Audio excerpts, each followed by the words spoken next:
Welcome to our channel. Today we how to activate CNN Max on Roku. Quick setup step by step clearly. To activate CNN Max on your Roku, start by turning on your Roku device.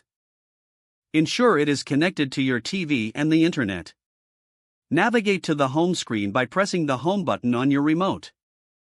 Scroll to the channel store and select it. In the search bar, type CNN Max and select it from the results.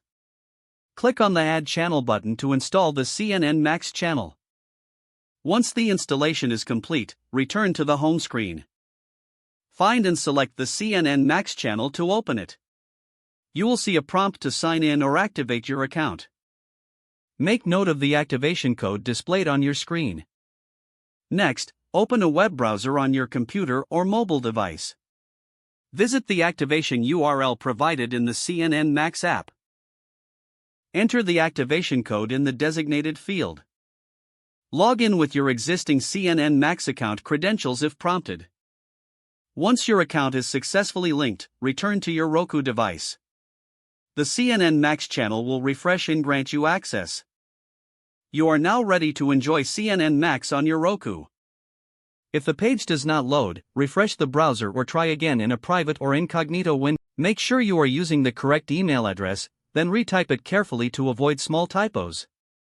If your password is not accepted, use the reset option and create a new strong password you can remember. Check your spam folder for verification or security emails, then complete any requested confirmation steps.